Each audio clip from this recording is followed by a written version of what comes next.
Call the meeting of the August 5th, 2020 Common Council regular meeting to order.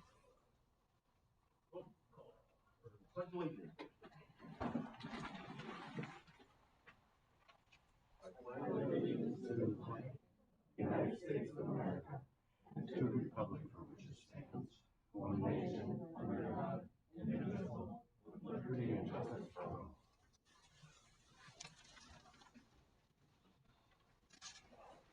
Roll call.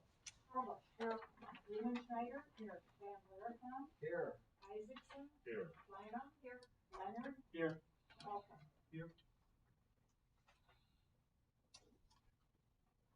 Okay, at this point, I'm going to open up the public hearing to hear written and oral testimony regarding the proposed changes to Title 12, Chapter 1, Ordinance 4, 2020 of the City of Amory Code of Ordinance pertaining to the establishment of a no-wake zone in the Upper River. Also, Title 13, Chapter 1, Ordinance 052020 of the City of Amory Code of Ordinances pertaining to signal receiving antennas.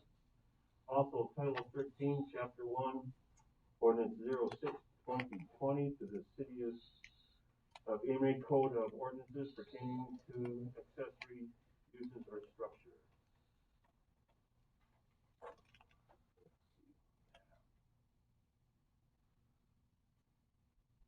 Is there any public comment? Did we get any written comment? No, we did not. Okay.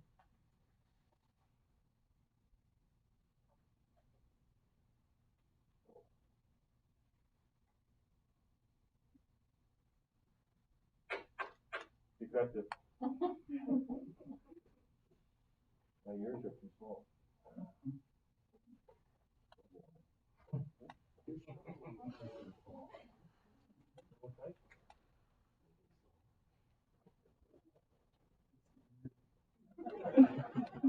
There's some out in the entryway there that probably fit in.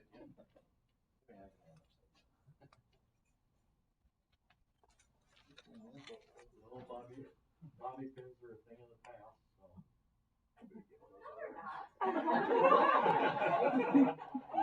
Well, they are in my house.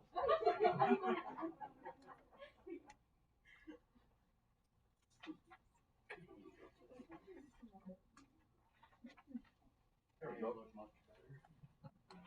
All right. Maybe I'll be able to see it also. So no public comment also? Should we wait a couple minutes or can I just close it? I would say you could. Okay. Public hearing is now closed. Move on to public comment. Any public comment? We do have some guests with us tonight and get the opportunity for public comment. We do have the Amory Royalties girls with us this evening. Have they just come up to the podium, give a short introduction of themselves, please? This is where you stand up now. Yep, all of you now. Make sure you look to the back because that's where the camera is.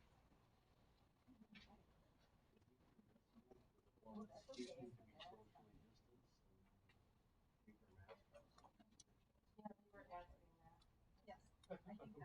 If you would like to take your mask off. Well, you're at the podium for sure. Hi, I'm Emily Koenig. I'm fourth princess this year. Emily? Hi, I'm Madeline Hine. I'm third princess this year.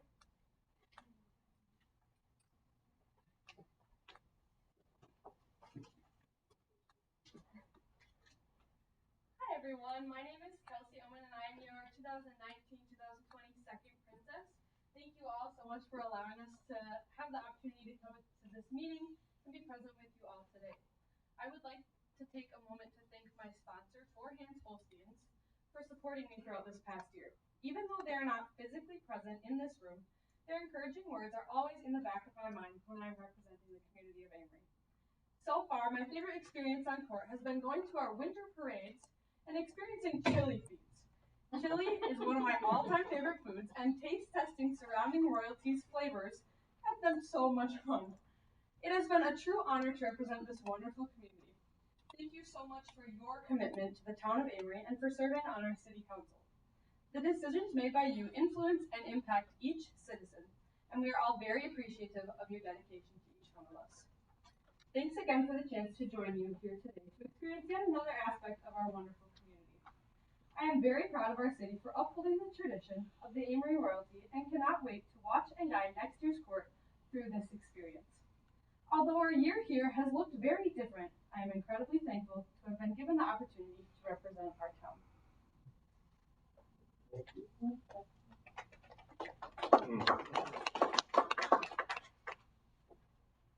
Hi everyone, I am Ella Williamson and I am this year's first princess in Miss Congeniality.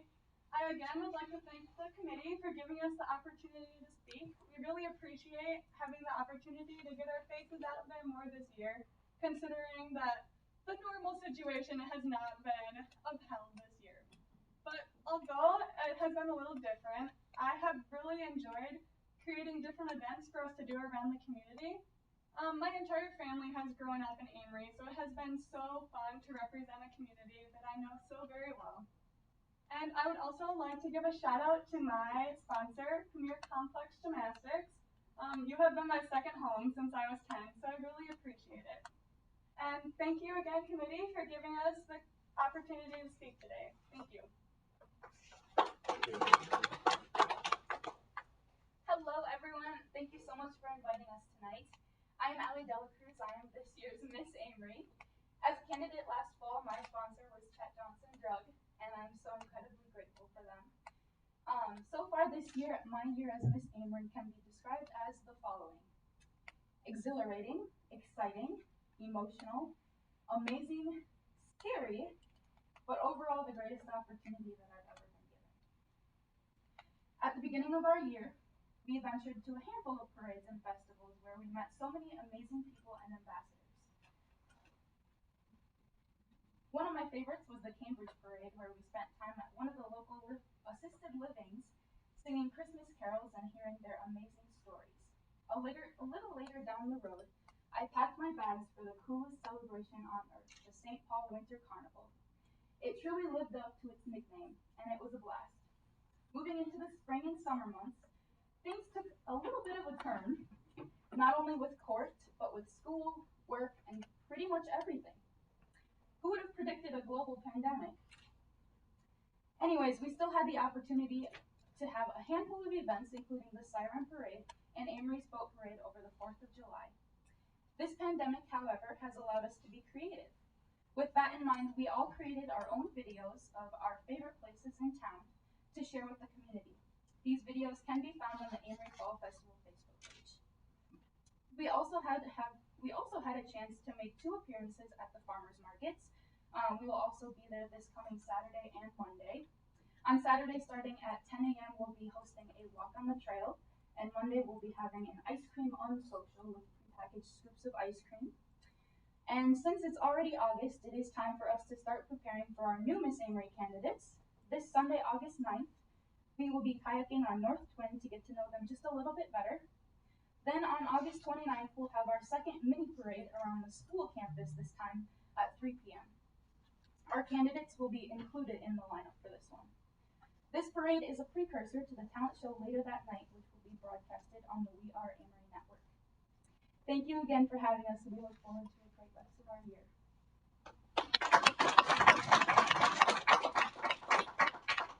So as part of this event, this woman mentioned tradition, and the court has a lot of tradition. Unfortunately, a lot of those traditions were not upheld this year. So on behalf of the city council, myself and the mayor, we're starting a new tradition tonight. And tonight's tradition is we are naming the first Wednesday in August Amory Royalty Day in the city of Amory.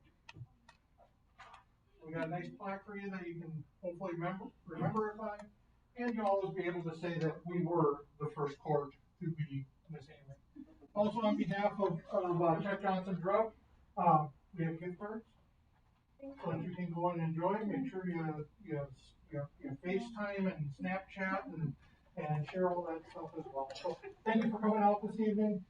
Please, we do have some business to attend to, however, we do have, cake and coffee and snacks afterwards, so hopefully a little anti-social network. So, thank you very much. Thank you.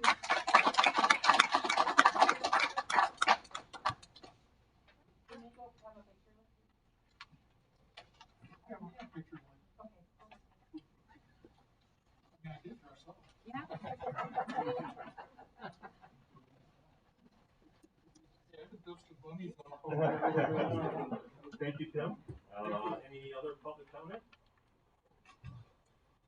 I'll dispense with reading of the office reports. They are all on the OneDrive.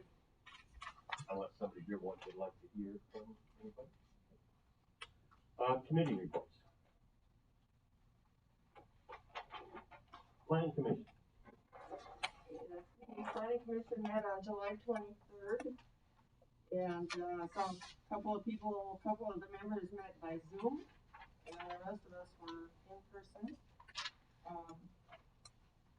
One of the first items of business was to listen to Gary Bauermeister.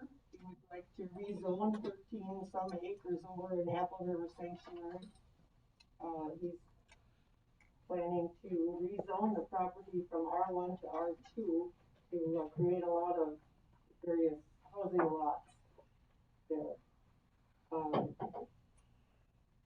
So that will come up that'll be later on our agenda and will require a public hearing, a class 2 notice.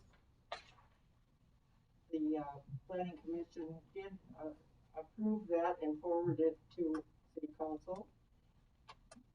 Next item was a certified survey map for partner properties. That would be for Scott Lee. And he has a large lot over on Stephenson Street, and he's requesting to create 2 lots out of that.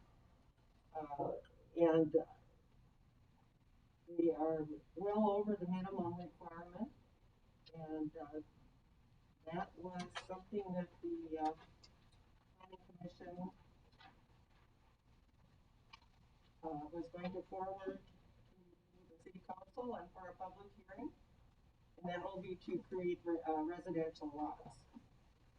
And lastly, the city of Amory zoning map. I know Patty and Ben and some of the council members have been driving around and looking at the lots and making some recommendations for changes to the zoning map. And so those were presented to the commission. There was some discussion, and the city planning commission voted in favor of sending this to public hearing on August 27th. That's it. Thank you, Julie. Public Works. Julie wasn't able to attend, so I shared the meeting. On the Public Works, we talked about the Whistler system. So I told the Public Works Department I went to training, and that's never a good thing because you learn all these things out there. But Whistler is a great tool that is used within Wisconsin to really communicate the health of roads. And I know that's one of the biggest complaints that I heard when I was first on the council, and we'll continue to hear again in the spring, I'm sure, when the roads start getting tore up. But Whistler is a software or a solution that allows for reporting, and I said, well, it'd be nice to see kind of what we're doing and utilizing that to help budget future years. So we'll hopefully start seeing more of those reports coming out of that software. We talked about future projects as it relates to water and sewer. There's requirements that we're always looking at those things. The Public Works Department is in the process of putting together a grid. Is that right, Jeff? A grid of the city? Yeah. That will map out where all the water lines are and sewer lines and the flow, and then that will tie to a solution that alerts us if there's some issue happening with it. So that's good to know that our water and sewer is in good shape with that too. We talked about the compliant maintenance annual report. We went through with flying colors with the DNR, so that was a good thing. And then we talked about an ordinance on accessory uses and structures, which will come up for vote later, and that was it. All right. Thank you, Chad. Parks. Parks and Rec. Parks and Rec met, and, we didn't have any actionable items. We got a report on the bathrooms at, North Park. And in August, next week, 24th of August, they should be arriving on scene and be set up, or be started to set up anyway. And they'll be going in the east bathrooms there, will be upgraded, so. We had two items that we wanted to bring to the council, not for any action, but information, and at least to start the process of thinking about, these possibilities, and they will end up, I'm sure, going to committee and talking, at the committee level as appropriate. The first one is we've had some inquiries as to the possibility of having multiple housing on the site of the Amer Dog Park. As many of you, if you follow city council, have been aware that, that was not without some travail to get it there, get it set up. And of course, after it was for sale for 10 years with no buyers and no biters, we've been had a dog park for 8 months or something like that, and now we got an interested party that's interested. So the thought process, and which we had laid out in committee and discussed with the dog folks, is if that parcel ever sold, that we would be more than helpful. We would take care of the responsibility of moving it to a new place. I said all that to say that this is still speculative.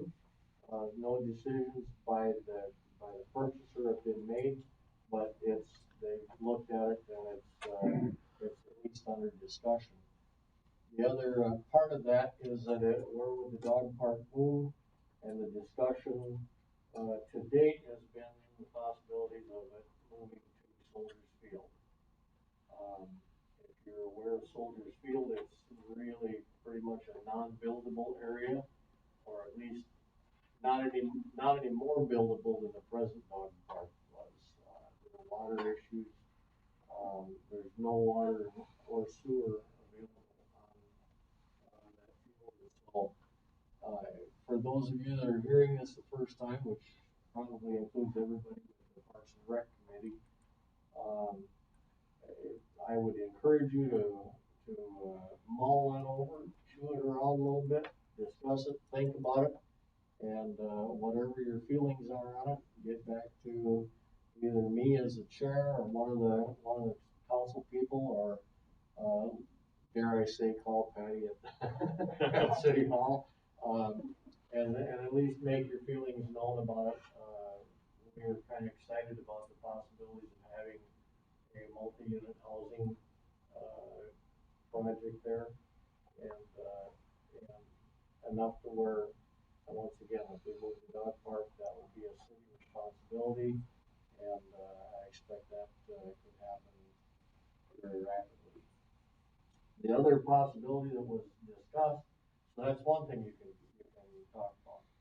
The other possibility is that we have had some discussion, no action at all, but at least it was brought to our attention, of the possibilities of putting the South Twin Beach on the market as a residential lot. And once again, it's just speculation, but we've not put any money into it for several years. Probably as much at my insistence as anybody else's, but it's getting to the point where it's being vandalized fairly regular. The float, what do we call it? Pardon? The raft was out and was vandalized, tipped over, and so we just thought that maybe that would be an acceptable thing to put it on the market and be housing out of. Once again, nothing's decided. out of parks, kind of, things that you randomly think about at night. So if you have feelings about it one way or another, I would encourage you to, contact one of the city council people and make your feelings known. And, Okay, thank you, Rick. Finance and personnel? Yes, Mr. Mayor. We had a meeting on July 28th. Prior to the Finance and Personnel Committee, RFPs were presented to the construction manager, Margaret Johnson, and we conducted interviews of three businesses that submitted proposals for the architect engineer for the bank building. I think, all of us that are on the finance committee were present there, and I think most of the members of the council were as well. And I had the opportunity to question these three businesses, Ayers and Associates, BKV Group, and Studio EA. There was some good conversation that came out of those meetings, and lots of talent with all three of those companies, and they have a lot to bring to the table for the city center project that we have upcoming. We then, as part of the finance and personnel committee, we reviewed those again, and the committee has recommended to bring to the city council candidate that was approved by the committee, which is Ayers and Associates of River Falls, and that is an action item, I believe. Yes, that is an action item for tonight as well. We had some conversation about the snow removal on sidewalks, what, if anything, were to change as far as whose responsibility that is with the acquisition of right-of-way from private parties to the city because of the project going on Keller Avenue. There isn't any action on that at this point in time. There is some conversation about perhaps changing some of the wording in ordinance, but that has yet to be seen as whether that's actually happened or not. We also discussed the MSA amendment number 2 for, which is the application for assistance for the Wisconsin DNR Clean Water Fund, and that was simply to add on the costs associated with that, and that is an action item for tonight as well. We had a couple of policies and conversations about handling of COVID-19 cases. We also discussed the COVID-19 coronavirus policy as how it affects our employees. We're going to discuss that a little bit further on. We also had a conversation with Dan Kegley, who is the city building inspector. We discussed, it was just simply a conversation about the rates for electrical inspections. There was no action on that. It was just more clarification as far as what the requirements are and what permits and inspection fees are, clarification from previous meetings. And then we also had a conversation about job descriptions, I guess we'll say, for the city administrator, city clerk, deputy clerk, zoning administrator, and a possible administrative assistant. These are all things that are under discussion, but we're looking to get some formal, some changed or revised job descriptions in place. Also thinking about how these positions can work together in a shared space going forward.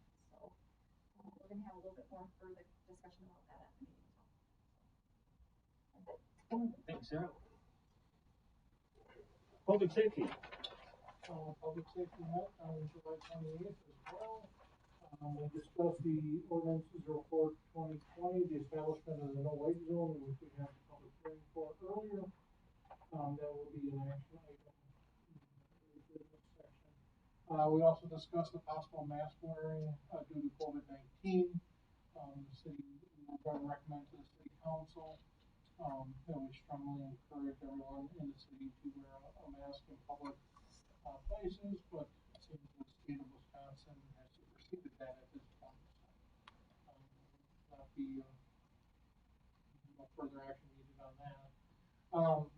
we also discussed the policy, the city policy for city staff, and the COVID-19 issues. Further, we discussed the condemning of 811 Wisconsin Avenue. It's a property that's abandoned, and follow-up will be conducted on, by city staff to start the process of condemning that property. Chief Marson discussed the Amory gun range and the use of the gun range at the old brush dump by the police department. We also talked about severe weather shelter location in the basement of the library. For now. And then we finally talked about review of City of Amory code revisions as well. Ordinances 05/2020, 06/2020, were also part of the open, or the public hearing earlier today.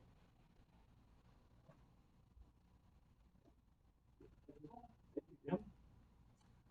Consent agenda items, the past minutes of regular city council, July 1st, board review, July 14th, special city council meeting, July 20th, plan commission, July 23rd, public works, July 27th, parks and rec, July 27th, finance and personnel, July 28th, and public safety, July 28th. I make a motion to approve the consent agenda items. Second. Any further discussion? All in favor? Aye. Any opposed? Motion carries. Okay, let's start out with new business. Emergency order number 1, office of the governor relating to the preventing the spread of COVID-19 by requiring face coverings in certain situations. As everybody knows, this plan supersedes everything that we had planned, and we'll move forward under that plan. Any other discussion on that? Okay. Number 2, mayor's proclamation. Well, to carry on from Tim, I'd like to read our City of Amory proclamation. Whereas the Amory Queens Court, having been crowned for the 2019-2020 year, whereas they have successors crowned at the Amory Festa Day on September 19, 2020, whereas the City of Amory Common Council recognizes the Amory Queen Court's dedication to the City of Amory as true ambassadors of this area, whereas the City Council will now recognize at their monthly regular City Council meeting in August as Amory Queens Court Day. Now therefore, I, Paul Edgington, Mayor of the City of Amory, on behalf of the Common Council, the citizens of Amory, and city staff wish to recognize Miss Amory, Allie Phil Cruz, First Princess, Miss Congeniality, Ella Williamson, Second Princess, Kelsey Oman, Third Princess, Madeline Hine, and Little Miss Amory, Olivia Sane, and express our heartfelt appreciation for dedication to our community. In witness thereof, I have hereunto set my hand and caused the official seal of the City of Amory in the state of Wisconsin to be affixed as 5th day of August in the year 2020. There's the official seal. Oh, Yes, I caught that at the yeah, end. Emily, not maybe Olivia, Emily. Oh, sorry about that. Yeah. That's okay. Yeah, we'll fix that. We'll get it fixed. All right.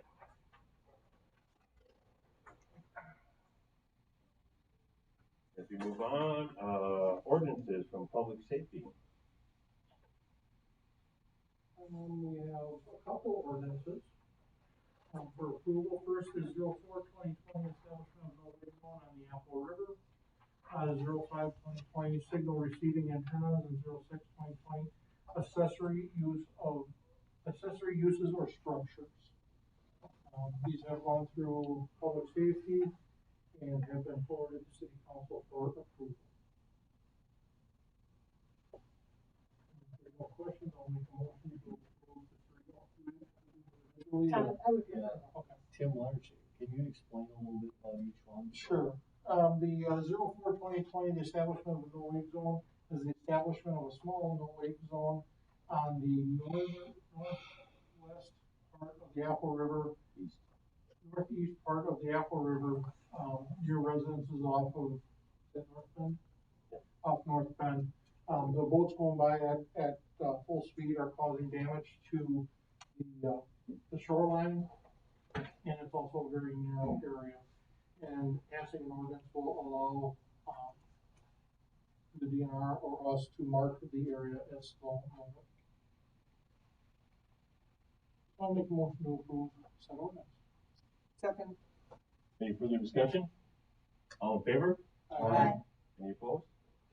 The second ordinance, 05/2020, puts a maximum height limit of 60 feet above ground on radio and television towers.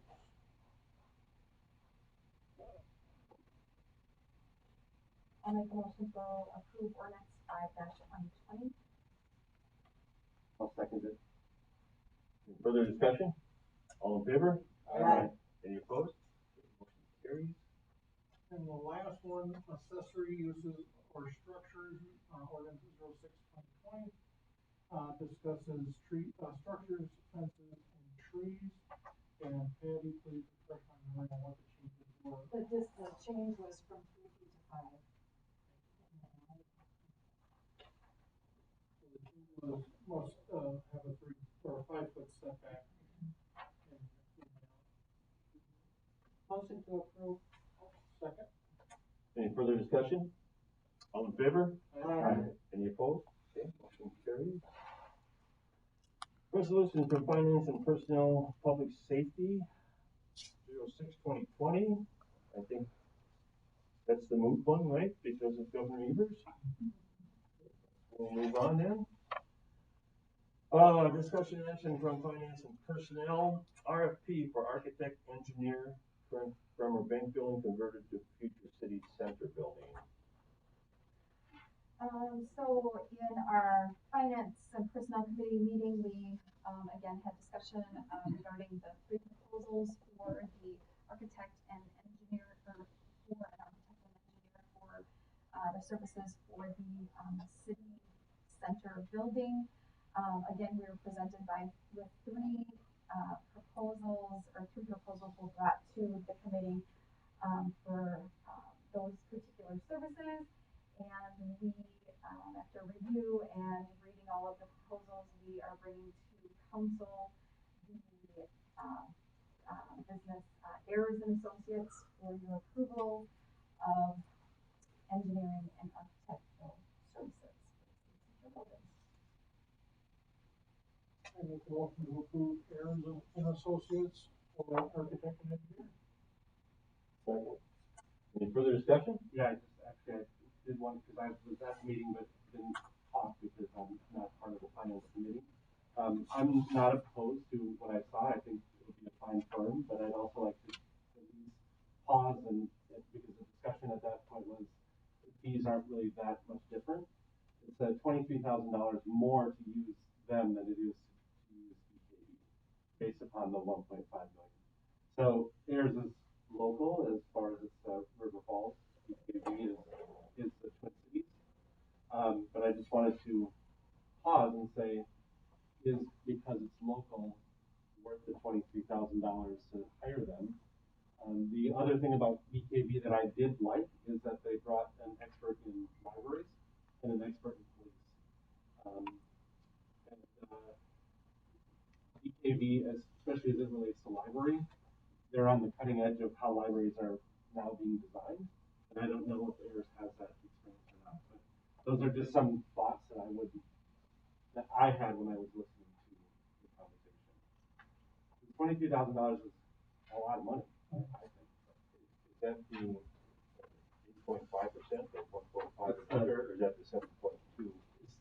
Yeah, so if the building is based on what we put out there as the estimate of 1.5 million is the cost, then it's an 8.75% fee for Ayers, and it's 7.2 for BKB. Ayers does drop down to 7.5 if it is over 1.5 million. So if we're going to spend more than 1.5 million, it's not really that big of a difference. We are going to be under the 1.5. I think the difference for me, the reason that I was interested in bringing Ayers was that Ayers is a company that we've worked with a number of times before on various projects. We've always had really good relations and good rapport with them. And their company is 5 times bigger, at least from the number of people that were employed in the various areas of expertise than the company that the EVP. That's a company that has offices in Washington DC and Chicago and Seattle. They have a wide network that you can draw from. And again, as I said at the outset, I'm not opposed to them. I just wanted to take a pause and say, it's the local aspect and the fact that we've worked with them.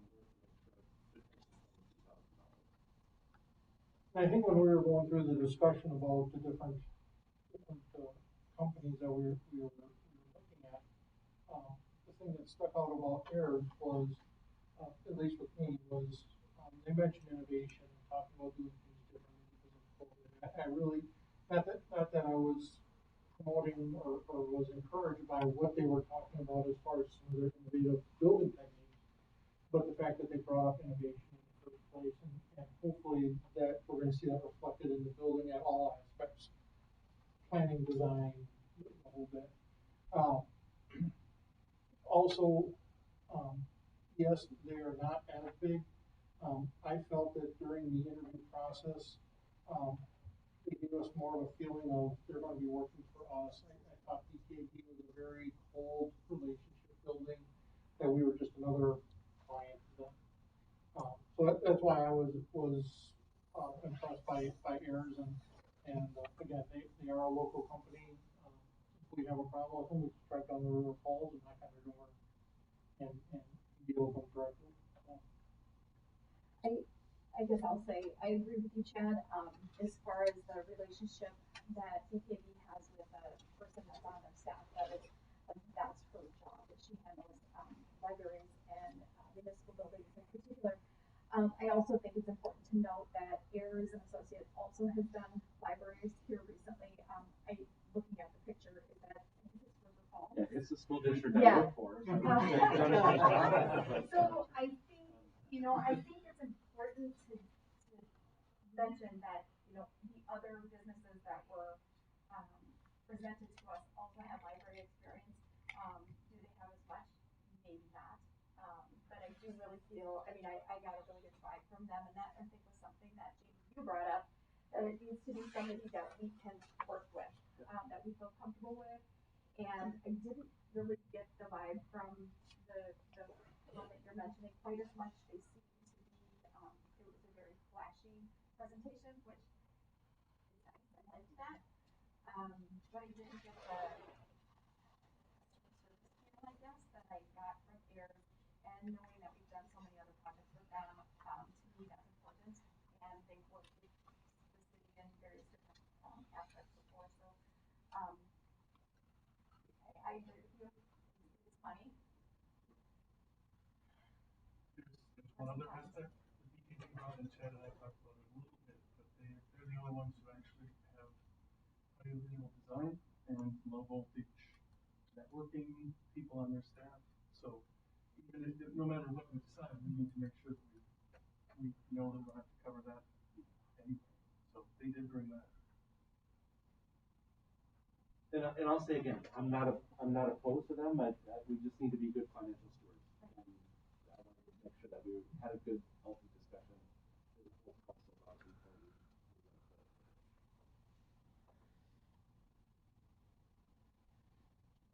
Motion and second.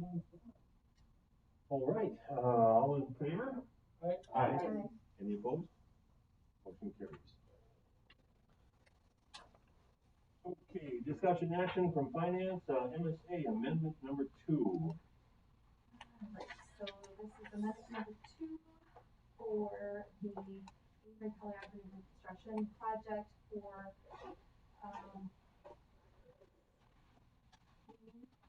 help me out here with the name, clean water. This is to establish the fee associated with doing it. This has been included in that particular work is $11,800. So that's for the, assistance of the application. I will make a motion to approve MSA amendment number 2. Any further discussion? All in favor? Aye. Any opposed? Okay, motion carries. From finance personnel and public safety, COVID-19 coronavirus plan. Coronavirus policy. This is a policy that came through, public safety, also went to finance, on, guidance for city staff, all departments, as far as, when to call in sick, when to self-monitor, sanitation, use of personal protective equipment, as it applies to, COVID-19 prevention and response to it.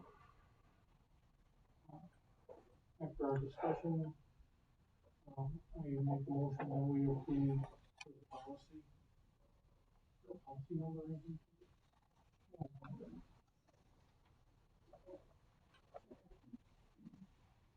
Further discussion? Yeah, sorry. The policy doesn't state anything in here about what our stance is on masks given the order.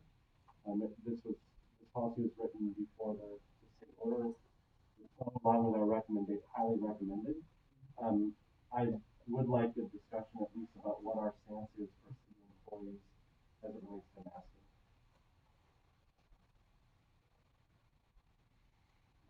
Are you suggesting something different than what the governor's already? No, I'm just asking us to take a stand on that we agree with the governor. Because as I read the statement from the police chief, they're modeling the behavior, not using the mask. Right? So if they're interacting with if somebody they're interacting with is wearing a mask, then they'll put a mask on. Which is not, if they're within that 6 feet, that's not following the governor's order.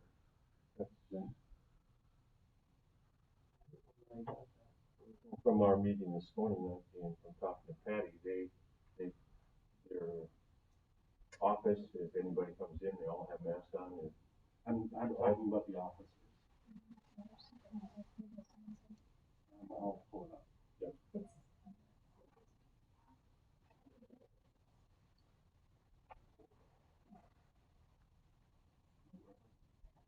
It's in August, council August.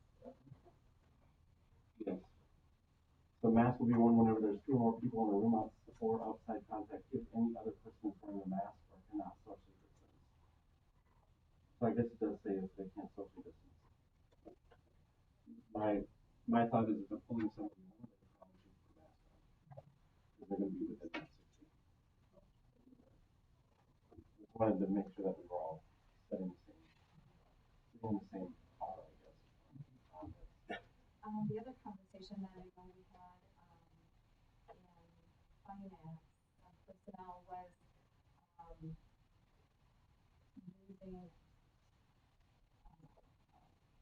using thermometers to measure employees' temperatures when they come to work. We didn't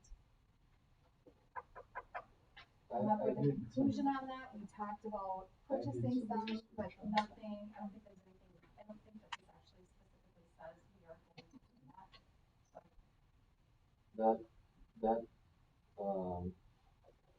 The HIPAA policy only applies to healthcare workers and does not apply to private, or city, contractors. We are under no obligation, so we could do a temperature scan on each employee every morning, or they can do it themselves and write their temperature down. It doesn't have to necessarily be supervised, but it could be. And there's nothing, since our city is non-unionized, we don't have to submit that to anybody or anyone else. We could make that policy without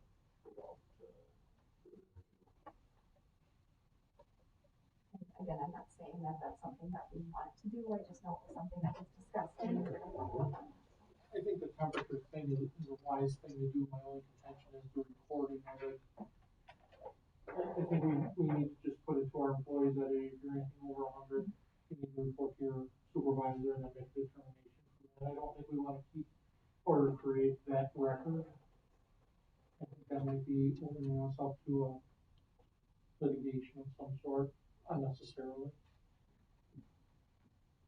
Something that was, we talked about, but it wasn't, it's not in here, and that is, somebody has to quarantine and home, those kind of things that we are covered in this, but employees. But it also depends on the employee. You know, Jeff, can't really send where he's work from home, you can't fill potholes from your living room. Buy them a robot. So, yeah. Drone.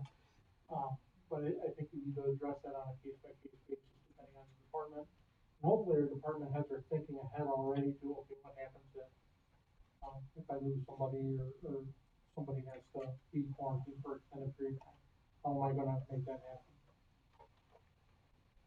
Not any problem, Jeff, doing the temperature check in the morning? No, that wouldn't be a big deal. I think. We don't have one, but. And it's not only for the employee, but it's to protect the rest of the employees that may, and they're very reasonable, I think. $35 or Oh, you can something. get them for 50. Pardon? We have two. Yeah, oh, we do have two, We have yes, two, that's right. Still one. We probably have to get a couple more from And their there's department. no touch, you just, right? Yeah, right before. Yeah. So, I think we should do that, make that part of the policy. Yeah, because that's not, in the policy, it just states that the employees, to self-monitor and if they have a fever or exhibit other symptoms, then they should not come to work. So the actually doing that, and executing the temperature check on a daily basis is not currently in the policy, so. And as far as wearing a mask when you're on the city road, I would challenge anybody to take a hold of the number 2 very long shovel and shovel with a mask on. It's just hot. You know, we have to have one guy doing it, while the other one stands 6 feet away. I guess you gotta do that, but, And like you say, the kids when they're out weed whipping, you can't really, they wear a mask. and Try to no, keep away from but each they're other. socially distant, I mean, they're not. And I think with a little social distancing, I don't personally see them require, unless, there's 2 of them in a pickup truck or something, a piece of equipment, absolutely, then they can do the mask without, what they should be expected to do with that. But if you're working outside in the open air and you get 5 feet away rather than 6 feet, I guess I still don't, think it's appropriate to wear a mask when you're working really hard physical labor. I know I can't, I try. So I will repeal my motion if somebody wants to make a new motion with the added mask requirements or, I'm sorry, not mask requirements, temperature self-check or daily check. I'll make that a motion, that we follow Tim's with the motion with the addition of the, temperature check. Be self-monitored. Any further discussion? All in favor? Any opposed?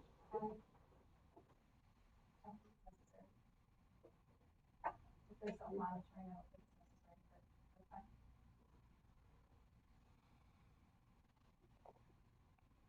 Alright. Discussion action from plan commission certified survey map for Partners Property LLC and Stephenson Street. Motion to approve.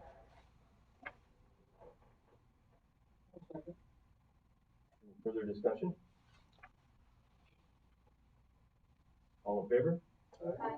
Any opposed? Motion carries. Okay, discussion action from public safety condemnation proceedings 11 Wisconsin Avenue. We talked about this in public safety, there's pictures in, I think we don't think it's gonna pop out at all. So if they're living in it, it's becoming, a hazard. We need a motion to start the process. Yes. Make a motion to start the condemnation process at 11 Wisconsin. Any further discussion? All in favor? Aye. Any opposed? Motion carries. Discussion action from finance committee, city administrator, clerk treasurer, deputy clerk treasurer, zoning administrator, and administrator assistant job descriptions.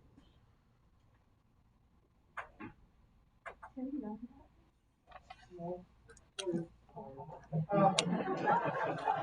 So I've been meeting with city staff, a couple times now, talking about, staffing requirements, mainly at City Hall. Looking down the road at moving into the new Bremer building, the new city center, and what are truly our needs are. One of the questions is, we have not had a city administrator for, a number of months, well over 6 months, almost a year now. And the question is, do we need a city administrator? Not to deviate from that question, but we've looked at job descriptions for city clerk, city treasurer, utilities, and then look at what the needs are for city staff to perform better and to get the tasks done, more so than having personnel. In that, the concept of having an office assistant when we move into the new building, to be that first point of contact, somebody to answer the phone so that you don't have to go through the phone tree anymore. Or if you walk in the front door, they can provide you service for all the departments, police, city hall, utilities, police department, having one point of contact for that. And it seemed like that was a much better use of resources to have that administrative person, so that the other staff could stay focused on what they're doing and their daily tasks, instead of being, distracted to go do something else and try to get back to the work that they are. So job descriptions are in your packet. I'm not asking for any approvals right now. I'm hoping that city council will review them, take them into consideration. I think we should bring them back to finance and personnel for a final go over, and, ensure that that's the direction we want to go. If there's things that we find in there, how do you want us to send them to Patty? Yeah, just notify Patty of it. As we look toward moving into more of a shared space, it really does make a lot of sense to start looking at having a single space to the public and being consistent and use resources. So it helps a lot. Out of these staff meetings, a lot of different ideas other than staffing have come out of it, especially when it comes to design and what kind of facilities are needed, in the new building. What are some of the resources needed? And one of the big things was IT. Not only do we want to have, wireless and have, move towards a cloud-based, data system instead of having something on site, but also having resources available to teach the staff how to use the systems, how to use the resources better. How are we going to use things such as, can we use a software program such as Teams or Excel, or how are we going to make all this work better? So, and having a resource available to do that and train staff. One of the other concepts that came up was with the street department, providing them with some sort of tablet or device, so that they don't have to come to City Hall to drop off paperwork, and there's a wireless, or I'm sorry, not wireless, but a contactless, exchange of information, along with the ability to record data better. If they replace a shut off in the street, not only can they identify where that facility is by GPS, but they can take a picture of it, and they can document what brand and model and how it works and when it was installed and who installed it, and just capture that data. So, they were good discussions. I think we'll have one more before we start moving into talking with the designers, as to exactly what we're looking for, and keep moving forward.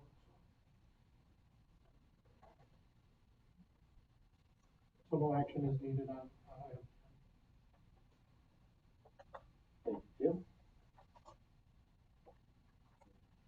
Further discussion?